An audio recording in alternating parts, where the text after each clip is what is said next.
This is Nate G 219 to help it back and better. Y'all know what it is. Another one coming at you. It's February 2nd. About 2:30 in the afternoon. Doesn't matter. But first, hit that like, hit that subscribe, hit that Cash App if y'all want to help. Like I promised, I got a part 2 coming from a story from a gentleman I had interviewed previously, Demetrius White. And after our interview, he'd gotten onto a rather big platform. Many know Chad Marks from Blood on the Razor Wire. Over there, he had 10,000 views, maybe more than that by now. But Chad's got 200,000 subscribers. Definitely check him out if you haven't seen him yet. But this is the interview for part 2 of Demetrius White, coming right at you.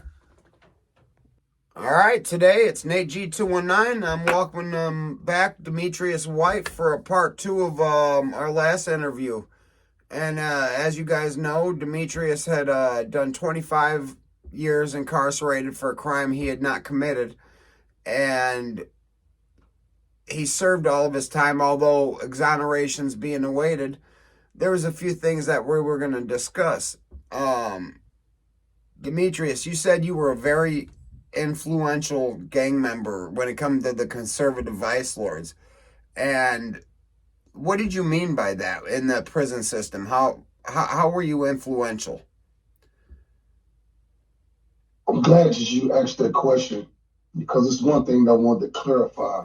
What I mean by that, I was a very influential member of the conservative vice lords, meaning that, I lived that lifestyle righteously.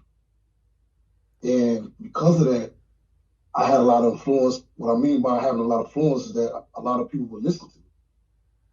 From the youngsters to those who had, status or rank above me or whatever. It's just that my influence comes with working with people, building with people, being an example. Albert Einstein is quoted as saying that example is not one way to teach. It's the only way to teach. So when you live in your life by example, there is no rank or status higher than that. People will gravitate towards you when they know for a fact that you actually live what you talk about. Because people don't care, like I always say, people don't care about how much you know until they know how much you care. I cared for those youngsters in prison. I really loved them. I really helped them get their GEDs. I helped the men broken relationships with their fathers and mothers. We helped build bridges that they burnt. And this is people think it has to do with gangbanging. No, my influence among the members that I was with, yeah, it was camaraderie going on, but even more so, I actually cared.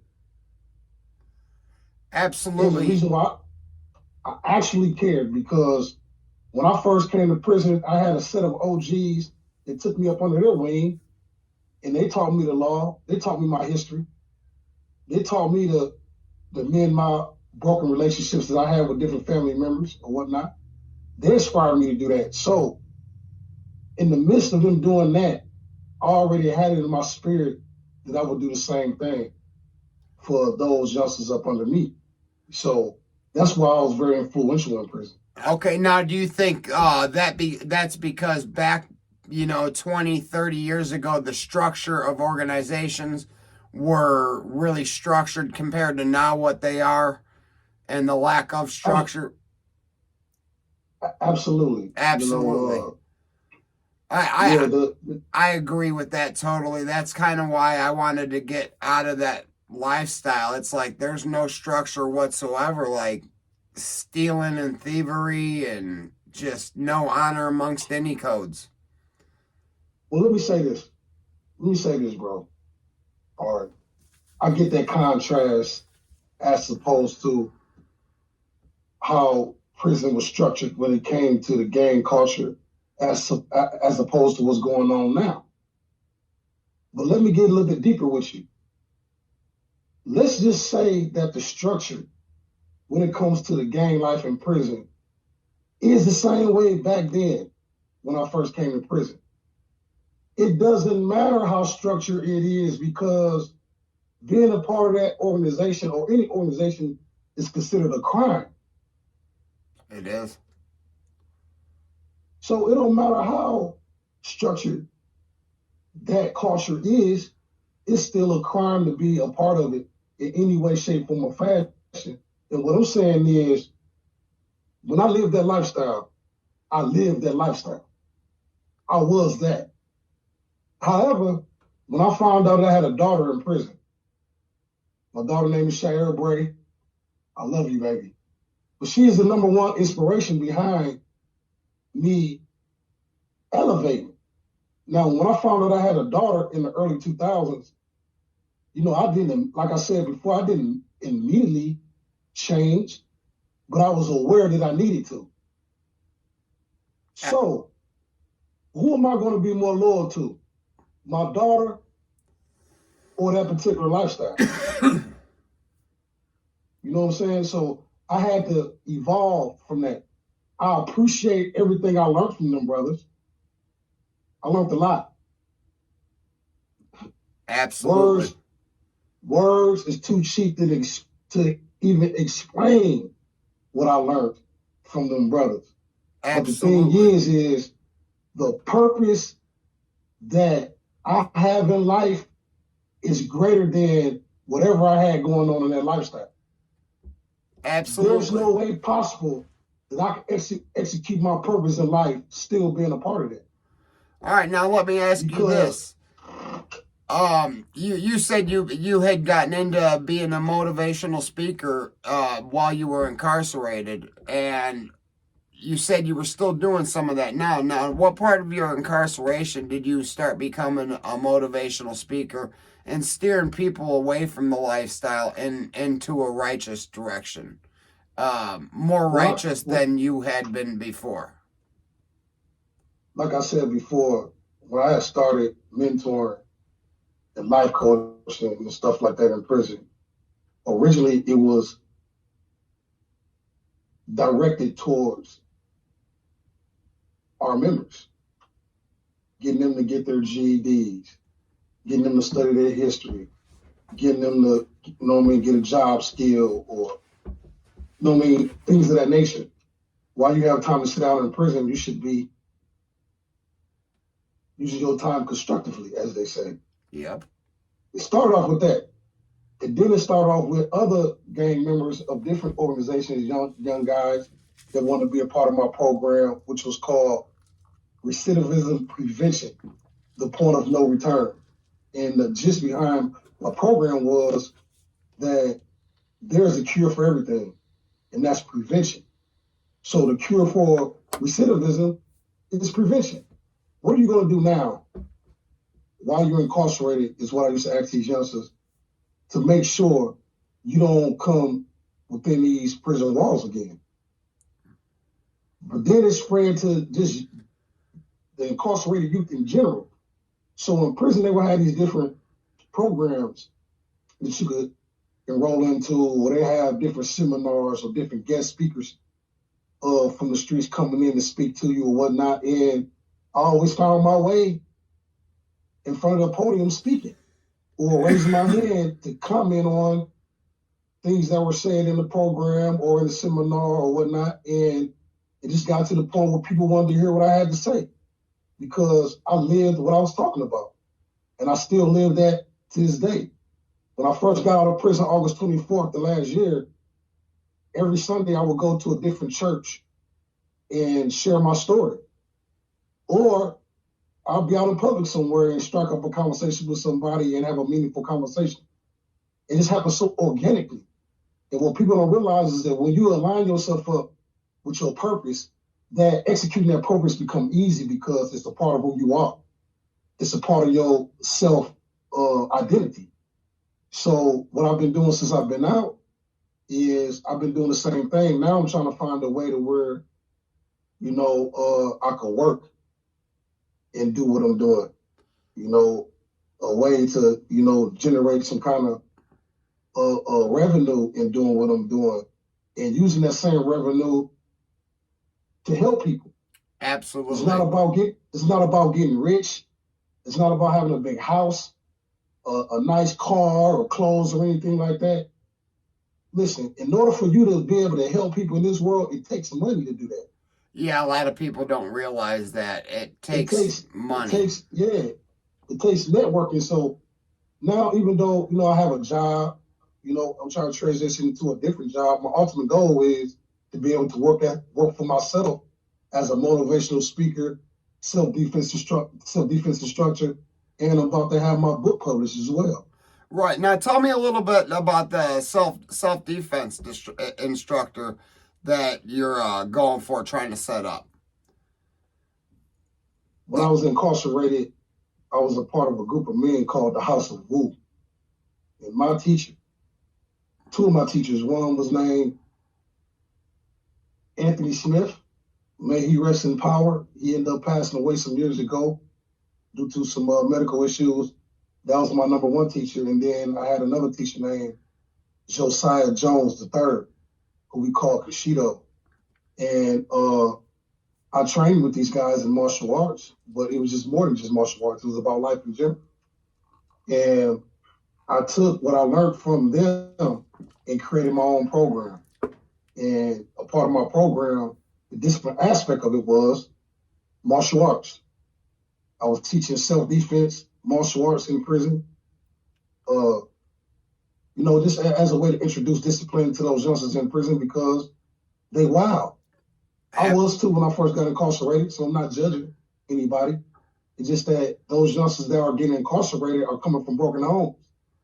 So the next best thing for them coming in prison is to be attached to somebody who, even though while incarcerated, has decided to change their life for the better. I done done what they already trying to do, so I'm the best person they listen to. Right, and somebody to teach self-discipline. Self-discipline is the most important part of any martial arts, is self-discipline. And it's a hard thing to acquire. And coming into the prison scene, it's wild, especially if they got a long time. They're going to a big place, and it's wild. It's wild, and they want to follow the stuff that looks fun, that's gonna send them to max out their time and do whatever. So I mean, that's great, catching them as soon as they come in, doing the self-discipline. Are you still working with that now, with troubled kids on the streets and whatnot? I'm in the process of trying to get into that field. I'm trying to get into that field. I'm networking with different people to try to get involved with the youth here in Fort Wayne, Allen County, Fort Wayne. That's one of my goals. Also, another one of my goals is to start self-defense classes or whatnot. And the reason why that's a big thing in prison is because violence is already a staple of prison culture. Flat out. But self-defense is not considered violence. The highest level of self-defense is to be able to outthink people, not putting your hands on somebody. So if I can get ones to have the discipline to think about what they're going to do before they do it, the battle is already won. Outthinking somebody requires way more skill than punching somebody, kicking somebody, stabbing somebody, or choking somebody. It takes no skill to do that unless you are a UFC fighter. Right. But in prison, I use that because it's something they're already used to, violence. But what I'm doing is I'm taking violence and I'm teaching them how to use it in a responsible way. Right. Out of a sense of justice, not out of anger. And in prison, it's hard to allow yourself to be held hostage to your own anger. You're already incarcerated away from your family. Yep. And then you have to deal with different individuals that you are incarcerated with, along with the administration that's governing you. So it's a lot going on. And in order for you to be able to elevate in a hostile environment like that, discipline is one thing that you have to have. They say discipline comes from being discipled to a person or a cause. The cause And the person is one thing. You. Change starts with you. It starts with your mindset. And I just wanted to take the things that I've learned in prison and share them with others who was in prison with me. Because like I always say, once you acquire knowledge, apply it to yourself and benefit from it, that knowledge don't belong to you no more. It belongs to the next person who is right and ready to receive it. Okay, and see, that's why I always say rehabilitation is within one's mind. It's not the prison doesn't rehabilitate you. You have to rehabilitate yourself. Right. You're just put somewhere to do that. But this is going to be totally off the subject. We know a lot of guys that have been in prison for 30, 40 years in a cell alone, right? What do you think about what they're doing, closing Indiana State Prison and combining them with the Westville inmates? Well, they're doing that because of a structural issue dealing with ISP. Yeah, That prison is very old. It's falling apart. construction started in 1860 or something. Yeah, something like that. And I think one of the towers collapsed or something like that. Before I got released last year, they was talking about that, and that's the reason why they're doing that.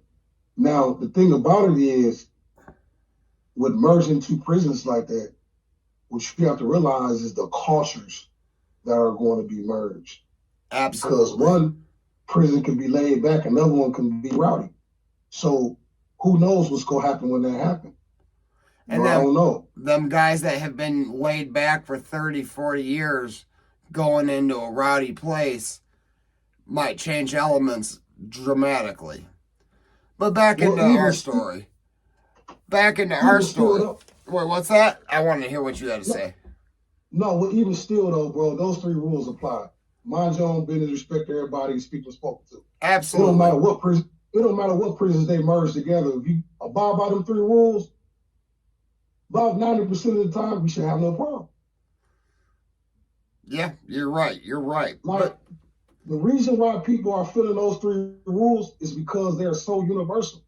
They don't just apply to gang culture, bro. Those apply to life. Yes. In general. It don't matter who you are, what your ethnicity is, what your culture is, what your political persuasion is. Those three rules reign, bro. Period. Absolutely. Now you said you're writing a book, or you're working on becoming an author. Now, can you tell the audience a little bit about that? Well, I wrote a book. It's really a two-part book. When I was incarcerated, I met a guy named Benjamin Miles Wood. I wrote this guy. He was he was working at a book program in Indiana, in Bloomington, Indiana, and they have these different programs in prison where you can write different places and get free books. In Bloomington, Boxcar Books in Bloomington is one of those places where you could write for free books. And I wrote then, and I asked him for a martial art philosophy book, because at that particular time, you were not allowed to have martial art books that had physical martial art techniques demonstrated in them. So I asked him for a martial art philosophy book, and he wrote back and told me that, well, I've never got that request before, but this is the best thing that I could come up with for you. And he introduced himself. He complimented on how nice, you know what I'm saying, I was able to articulate myself in my letters or whatnot. And I really didn't want to open it at first. I didn't even know who it was. So I read the letter, set it down, wrote him back. Months later, I didn't hear nothing. A couple more months passed, I get a letter from some guy named Ben Wood, and I'm going through my phone book trying to figure out if I know this guy. I didn't find nothing that would identify me knowing him, so I just read the letter, come to find out. He was cleaning out he was in college at the time, he was cleaning out his college dorm and found my letter. And me and him became best friends, good friends.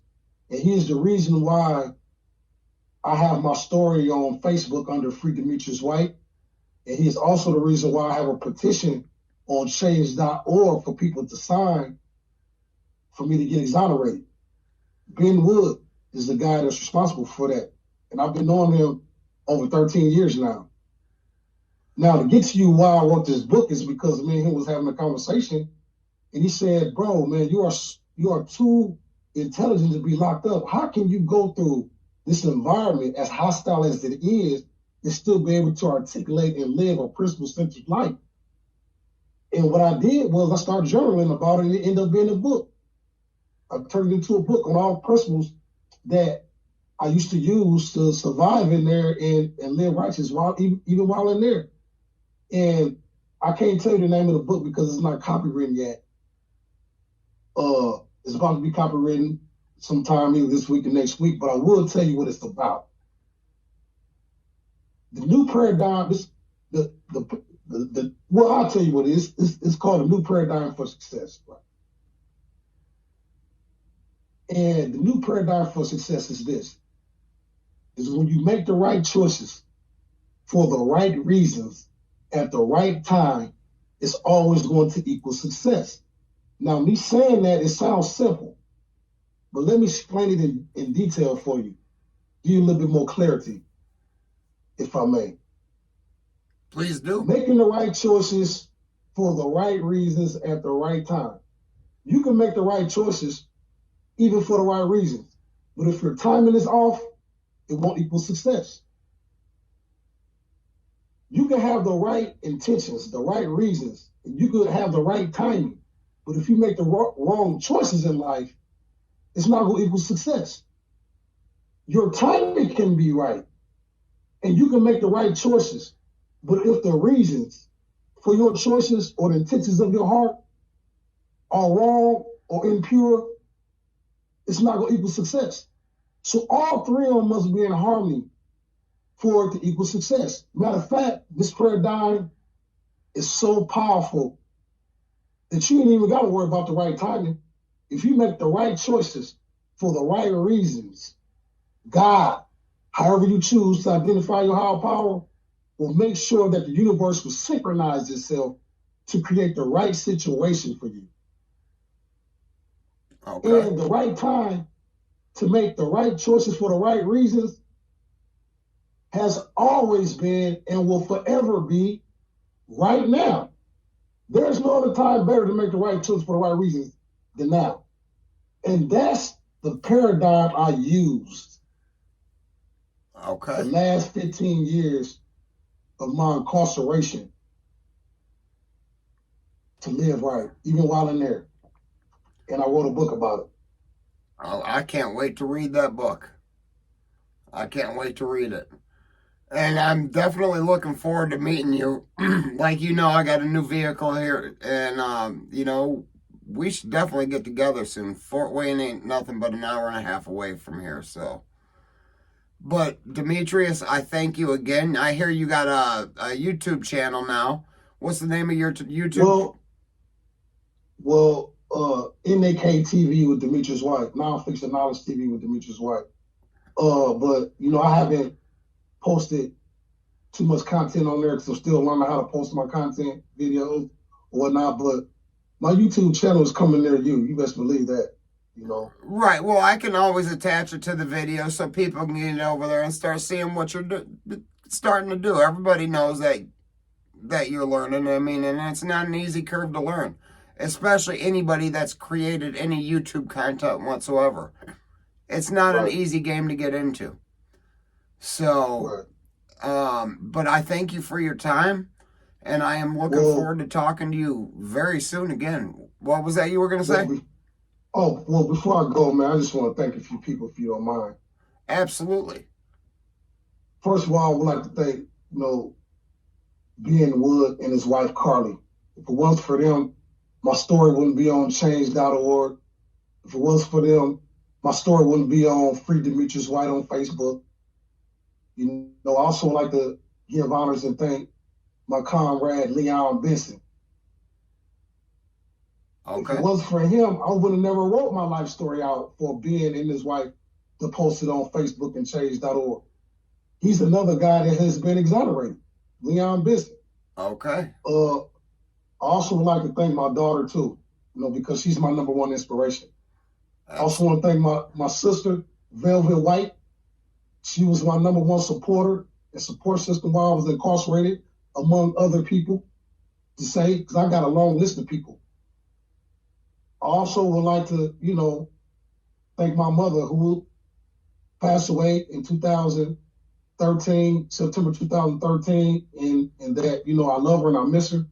And I'm living my life out here because I'm her afterlife. Just like my OGs in prison, I'm out here living for them. I'm living for my mother as well, and I would like to thank all my family and friends who have helped me since I've been out of here. My aunt and uncle Steve and Joe, I thank them as well. They supported me since I've been out here as well. So I have a lot of people that supports me. And last but not least, in no way, shape, form, or fashion, I would like to thank my woman, the love of my life, Dina Yancey. A beautiful woman, a supportive woman, and I just thank her for being in my life. I'm thankful that God sent her in my life, and just like my daughter, she's another important woman in my life, very much so, and I'm so proud of my daughter. She's a hardworking woman, and I just can't imagine what she's been through while I was incarcerated, all the things she had to deal with. Right. So I want to thank you. I thank you. I thank Corey. I thank Chad Marks. All these different people. I just want to just show my gratitude towards everybody. All right, and I will I'll try to figure out how to attach your exoneration thing to the description of the video, and the free Demetrius White Facebook, but at least the exoneration petition. That will be. Change.org. Yeah, I will. I know how to. I know how to attach that one to my description. I can surely do that. But thank you so much, Demetrius. Yes, sir. All right, sir. I will talk at you later, man. Nate G 219 and Demetrius White. We're out of here. All right. I hope y'all liked that video. And yeah, man's doing a lot, man. For 25 years, for a crime he has not committed, he's doing an awful lot. It's such a sad thing.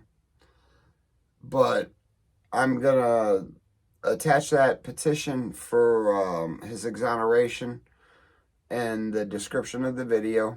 And also part 1 will be tagged into the video as well.